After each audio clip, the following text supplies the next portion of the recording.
So we cruise way past this. Way past there.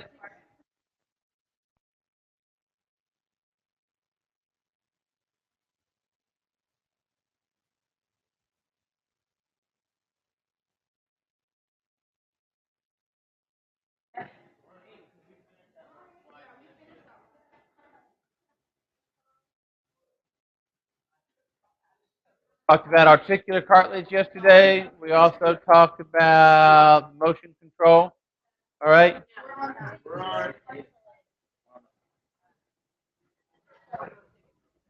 So yesterday, as we talked about how the cartilage is like a racetrack, higher on the outside, lower in the middle. That's because the femur is going to sit inside of that, and so it helps hold that. It's not just only on the knee. It's going to be the same thing at the elbow. You have cartilage called your labrum up in the shoulder and in the hip. So cartilage helps with motion control. Helps keep the joint where it's supposed to be. The articulation. Articulation is what? Articulation. Huh? Pronounce your words. Articulation in this class is where two bones meet together. Okay? All right, so articular cartilage determines what motion will occur. You have a ball and socket joint and a hip joint, which is, well, the ball and socket joint is a hip, considered a universal joint. Also, where do you find a ball and socket joint? Besides the hip. Yes. All right, look at that. Because it is a ball and socket joint, I mean, we can just go all the way around. Makes throwing a softball easier, doesn't it? All right, hinge joints. Moves only in one plane. Give me an example of a hinge joint. Your knee? No, ankles are not. Huh? Essentially, that's hinge, but it also comes here and here. Knee, elbow. Elbow, hinge. All right. We have hinges on a door, don't we? Yes, your finger. No, that's essentially up and down. Okay? They're not ball and socket joints, that's for sure. All right. Stability. Depending upon the shape of the cartilage, the stability will vary. Which one's more stable? We talk about the upper body. Let's go to the arm. Is the shoulder more stable or is the elbow more stable? It is. It is. So here's the other thing you have to think of is plain and simply, you're going to give up one for the other. If you want more mobility, you give up stability. If you want more stability, then you have to give up mobility. Got it? Oh, wow. See the bullets? What does that mean? It sounds like a great listing question. Such as on this one, give examples for each one. That could also be a listing. Here's ball and socket. Give me an example. Ball and socket would be your shoulder and your hip. Hinge, we talked about that, your knee and your elbow. Pivot. All right? So we play basketball. Anybody play basketball? All right. So you can't have a pivot foot, right? So with a pivot foot, are you allowed to pick it up? No, then you get called for traveling. All right? You have to be able to pivot on it. And you see that pivots with your neck. So your cervical axis and atlas. What's an atlas? World map. So where would your atlas be? Holding your world. Very top. C1 and C2 is your axis and atlas.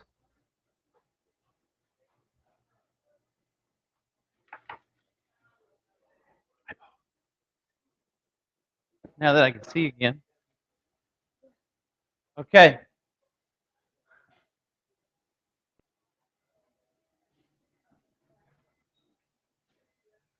ellipsoidal dial. Anyway, wrist has an elliptical convex cave in the elliptical concave socket. In your wrist, bones are here and then there. Telling you, you guys are going to have a tough time if you have a saddle joint, the carpometacarpal joint of the thumb.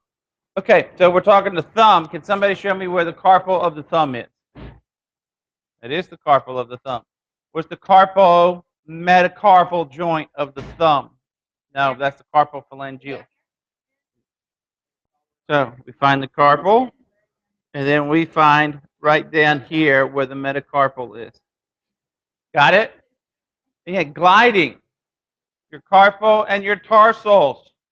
There's your carpals, your metacarpals, right? They slide. So what's the first thing that happens to your foot when you step down? There's two things. Your foot gets wider and it gets longer. Well, the wider part is a sliding joint or gliding joint. You got all that down? You're going to remember all that stuff? You're going to have to spend time on this page. Okay? You're going to have to, probably Friday. You're going to have to spend time on this page. All right. Synovial joint classifications. So we've got the joint where two bones meet together, an articulation. All right? In that joint, we have two bones, we have ligaments, we have a joint capsule, we've got synovial fluid. Is that going to be any different from this finger or this knee? Made out of the same stuff. You got ligaments holding bones together, surrounded by a joint capsule, etc. Whether it's a small one or a larger one like a knee. So, if you sprain your knee, are you going to take care of it? I certainly hope you would. So why, when these guys go out there and play football and jam their finger, which is a sprain, they just keep blowing it off? Doesn't make any sense. So, we have a sprain, the most common injuries in sport, all right, caused by traumatic twisting, resulting in stretching or total tearing of the ligament. Injury to the ligament is a sprain, not a strain. Got it? And the articular capsule and synovial membrane. 3 grades of severity. What do you think they're going to be? Grade 1, yes, 1, 2, and 3. What's going to be the most severe? Yes. How can we tell the difference? 1, by sight, but also by grade 1. You got some pain. All right? You got a little tenderness. You got hardly any loss of function. They're able to still walk. They're probably still doing toe races if you're talking about an ankle. Okay? No abnormal motion when tested. You might have a very mild anterior drawer test. You don't feel it fall all the way out and clunk like you would on a grade 3. Okay? Here's some key words. Minimal, some, no, mild. Those are key words to tell you it's not too bad. That's grade 2. You have pain, moderate loss of function. You do have swelling and possible moderate instability. So moderate is kind of the middle, right down the middle. All right? See that in even politics. So are you a conservative? Are you a liberal? Or are you a moderate? Moderate, I'll run down the middle of the road. I'll go this way when I want to, go that way when I want to. So it's wishy-washy, right there in the middle. Grade 3. Extremely painful, major loss of function, severe instability, severe tenderness, and swelling. Obviously, that's a whole lot worse than if you go back and you see some, little, mild, compared to severe. All right? So those are your key words to look for when you're looking between the lower grades and the higher grades as far as the sprain. Now, can you sprain the tendon? Huh? No. You can strain a tendon, but you can't sprain it. Sprains are for ligaments. All right. Synovial joint classifications of injuries. All right. You get a dislocation. Anybody seen a dislocation? You have? What did you see dislocated? Her shoulder? Holy smoke. And so, how'd you get it back? You pushed it. Pushed it? That's pretty tough. It's pretty dangerous. There's a dislocated thumb. Yeah. It is pretty cool. All right. So you have dislocations. All right. It is number 2 to fractures and disabling your athlete. All right. A dislocation. Highest incident involves your fingers. Why might that be? They're smaller.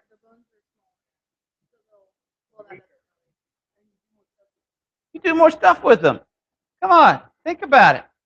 All right, even though I'm a pitcher and I'm throwing and so forth, but I'm also a pitcher and I'm holding the ball, but the ball comes back and I'm not trying to catch it with my shoulder. I'm trying to catch it with my hand. Basketball. Yes, it's important to have elbow and shoulder and everything else working, but what is it that's catching these balls? Fingers and hands.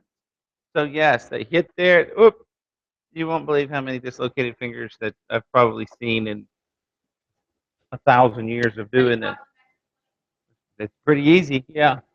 We had one guy in college. Matter of fact, it's really funny. One guy in college. He lived on my hall in the dorm, and we'd go fishing and he played football, and I was of course a athletic trainer and taking care of him. And I worked his deal. He played offensive line. I worked offensive line for the year, and every day. Let's not go every day. Twice a week, he would come up, and his pinky would be dislocated. Twice a week. Because once you dislocate it the first time, the likelihood of you dislocating it again has now decreased to 50%, and it keeps getting lower and lower and lower. So every time he dislocates it, the joint gets looser and looser and looser. The ligaments get weaker and weaker and weaker. They're not holding it in. So all the time he'd come in and his pinky would be up and over to the side, and I'd say, "So when you," and it would be in. All right. It was great for me because I got a whole lot of experience of what you would call reducing the dislocation. Uh, it got lesser and lesser. I mean, the pain would not be near as bad, but yeah, he would know when it was out. Another story. A high school kid came up to me and he's got a dislocated finger. I think it was his ring finger. And I look at him, my gosh. So, and the biggest thing is you start talking to him, take your hand, shield it. So when did you do this? 2 plays ago. It's 2 plays ago, and I've already put it back in. I go, why did you do this 2 plays ago, and I'm just seeing it now? He says, wasn't my turn to come out. So, yes, fingers are the number one deal. Second highest incidence of injury would be the shoulder. All right, we had a shoulder. I don't know that we had a shoulder this year, but we certainly did the year before that did not want to go back in. It might have been. All right. So the biggest thing is not to push something back together. I'm just telling you. Don't try and say, oh, wow, look at that. Push it. All right. We talked about muscle guarding. All right. We talked about it last year. Muscle guarding. Where somebody comes off and they're like this, I'm not going to move it. And the muscle actually takes it. Here comes the shoulder, comes out of the socket, comes down here right below it. All right. And you'll see this big step off when you look at it. Now, the arm itself, he wants to come back up and get home. It's nice in there. It's nice and warm in the socket. They don't want to be out. But the other muscles are going, No, you went away. Come back. And they hold it. They won't let it run away anymore. And since it won't run away anymore, it pulls it up underneath the socket. So it's guarding it. Keep it from going farther. They won't quit. They just say, come here. Come to mama. Well, it's not getting straight to mama. Once you can get those muscles and that athlete to finally relax, it'll go, whoop, plunk, right back in. How long does it take for that guy to finally relax? As soon as they relax, you'll feel a clunk and back it's it. Okay? Yeah. Well, you'll feel it if you're touching their arm. Yeah. So, as a result primarily of forces causing the joint to go beyond its normal anatomical limits. So you have two kinds. You have a luxation and a subluxation. Which is less severe? Subluxation, because it's below luxation. Luxations are full dislocations of a joint. Subluxation is where it comes out and it's heading that way, and then it stops and doesn't come all the way out. All right, they move it. Okay, I'm good. Yeah, damage is pretty close to being the same. You're still going to have some nerve issues that are stretched. You're going to have muscle issues that are stretched. You're going to have joint issues that have been stretched. You're going to see more often your shoulders to have a subluxation. All right, you're not going to see a subluxation of your quote knee. All right, because stability versus mobility. Subluxation.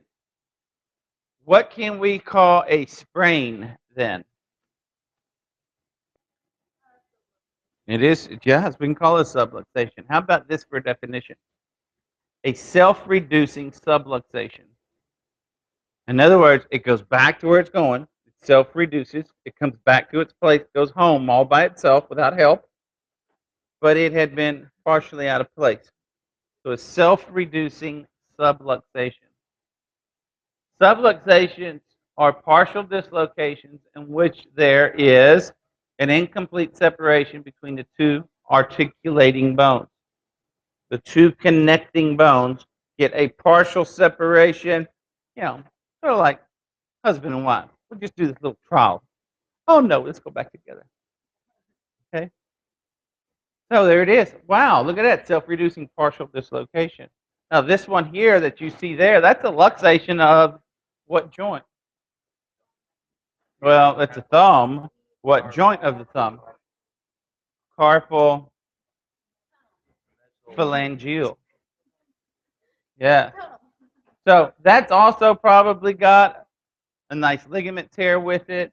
It's out of the joint. Now, what do we have to be really careful with on this injury that you see right there, as opposed to if we have a shoulder that is dislocated? All right. Well, either one of them could have bone chips.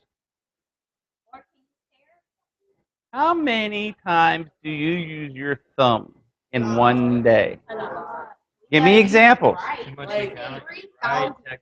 Examples. Texting. No, we're not even. No. Opening. Holding paper. How about zipping your pants? How about buttoning your shirt?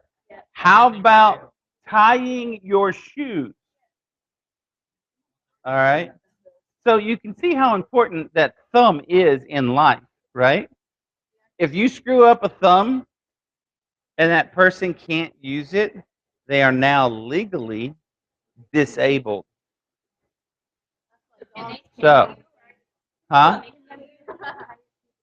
Depends. If you're negligent, obviously yes. But if you're not negligent, no, you're not negligent. So, if I see somebody with a thumb, I'm going to give him ice. I'm going to call mom, have him pick him up, and take him to the ER. Why? Because I don't want to jack with a thumb if I know they're going to be disabled. Do I think I could probably take that thumb right there and have it reduced? Yeah, I think I probably could.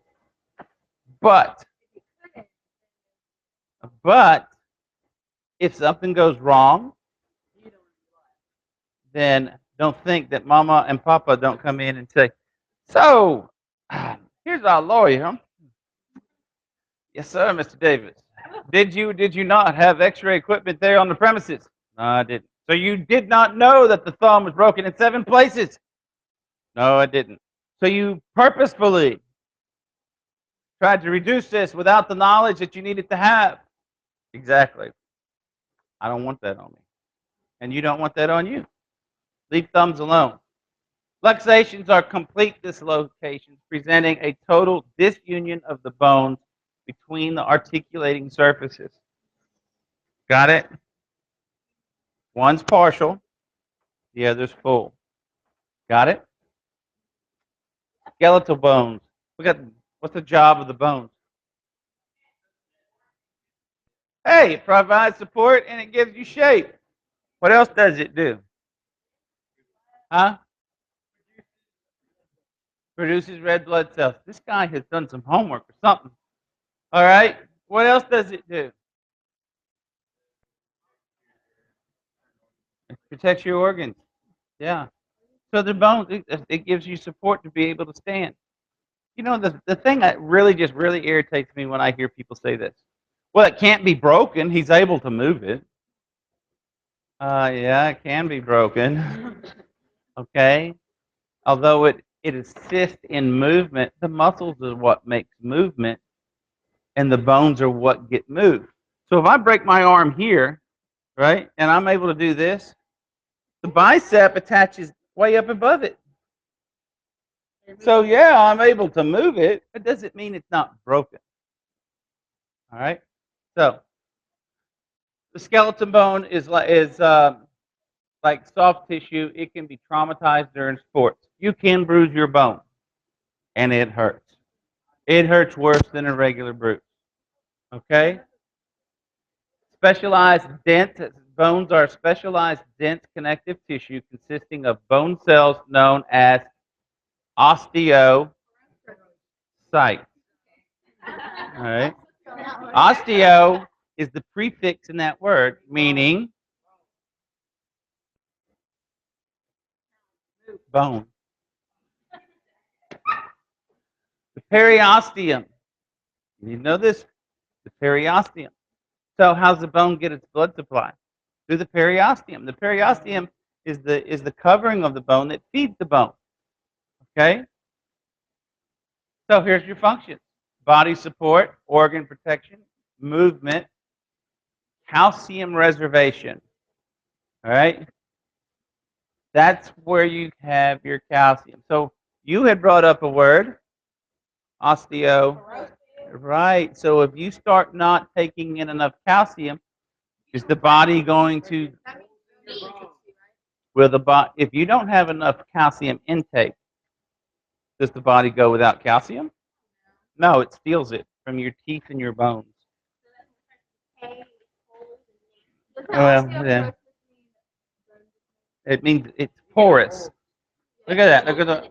Well, it's not up there, but porosis. It's porous. So you actually get holes in your bone that makes it weak. All right. It also does the formation of red blood cells. All right. What kind of bones do we have? Ooh, you guys are going to love this test. I'm telling you, because I'm going to have. I think on this I'm going to have flat, irregular, long bones, short bones, and you're going to write on there where you find these bones. Don't look at me like that. You've had all week to be reading these. Has anybody actually gone and overlooked your notes? Nope. You probably better start. Flat bones. They're in the skull, ribs, scapula. What is your scapula? Your shoulder blade. Yeah. And no, it's not your forehead. It's your shoulder blade. All right. Irregular bones. Your vertebral column and the skull. All right. Because your skull, you've got this part up front, you've got this part on the side, you've got this part in the back, and they all fuse together. They're not fused when you're born. Because you got to have a little giveaway to get burnt, to get born. Get born. It has nothing to do with that. Okay? But short bones are in your wrist and your ankle, your carpals, not your carpals, your metacarpals and your metatarsals. So those little bones in there, they're this big. They're the size of a dime. Yeah. What?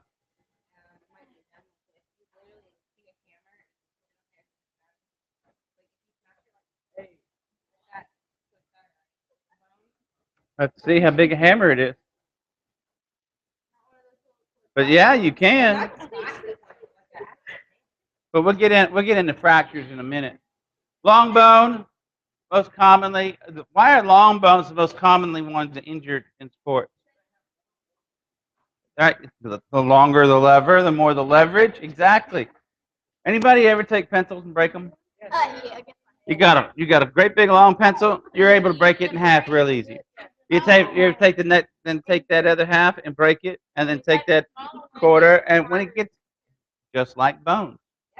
So longer bones are easier to break than shorter bones. All right.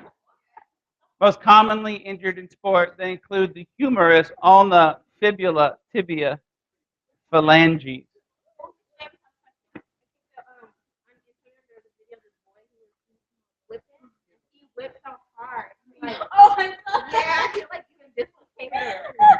He can, yes. Because if you'll remember,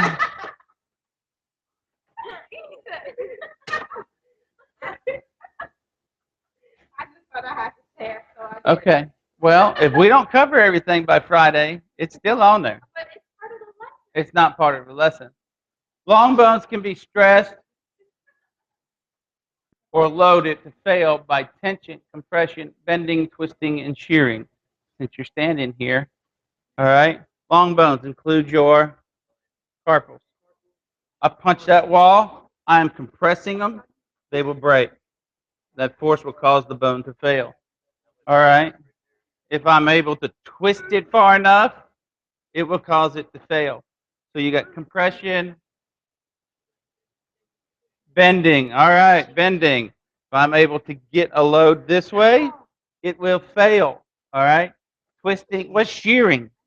Shearing is where one force comes this way and the other force is going that way. It will cause bones to fail. A great example for shearing would be somebody gets hit low and their momentum is going this way, they get low, and where the two are shearing, hit this way in here, then it will fail in between. I just gave you one. If someone's running and your momentum's going forward and they knock you back. Certainly would see it, say, on a femur, although the femur is a really, really, really strong bone. Now remember this. The forces can be a singular force or it can be in combination. So let's say that you were actually trying to juke them or something. Now you got twisting and shearing. Yeah, you're going to fail. All right. We talked about the periosteum just a little bit ago. What's his job? Yeah, it feeds the bone. That sheath that's around your bone. But what do you call it if that sheath gets swollen? Periostitis. It's the inflammation of the periosteum. All right. And we're also going to talk about trauma to your bones, as in fractures. We get out of here. How long? 40 what? 42? Good. Depressed fracture. It's not a fracture that sits there and cries. It is a fracture that, as you'll see, most common the flat bones where, as named, the bone is depressed. If I come up and I take a hammer and I hit him right here in the head and he gets a fracture, he's going to have a depression. He's going to have a headache too. But the fracture would be a depressed fracture. All right? So, Greenstick fracture. I'm sure that you and all of every child in your generation has never heard these words. Go get me a switch. Ooh, I've heard that. Because they're gonna take it happy. So obviously you don't want a green switch. All right? One, because they bend and don't break. Got it? You try and go in the spring and try and take a branch off a tree. If it's not dead, you know what happens? It just splinters. That's what happens when you have adolescents or children. Their bones are not near as hard as an adult. They're still growing. Okay? So you usually see it in your clavicle. This one here you see in the ulna. And what happens is that it breaks, but it doesn't break completely. No, they'll just pull it back. With that, they might put a plate on it to hold it in place so it doesn't bend. All right. Green sticks are incomplete breaks, most common in adolescence. And remember, it's just like going and trying to pull off a green twig off a tree. Impacted or compression, it's where the compression of the bone is the force over the long axis. Here's the bone, all right? The force that goes and compresses it. You're going to see that as a boxer's fracture. You won't believe how many times that this happens. Kid punches a wall. He comes in. It's usually the fifth metacarpal that's broken. And here's my question pretty much every time, because it always happens to boys. And I say, what's her name? He goes, what? I said, which one? All right, who's the girlfriend that made you mad so you punched the wall to be so cool? How'd you know? You came in with a compression fracture or an impacted fracture.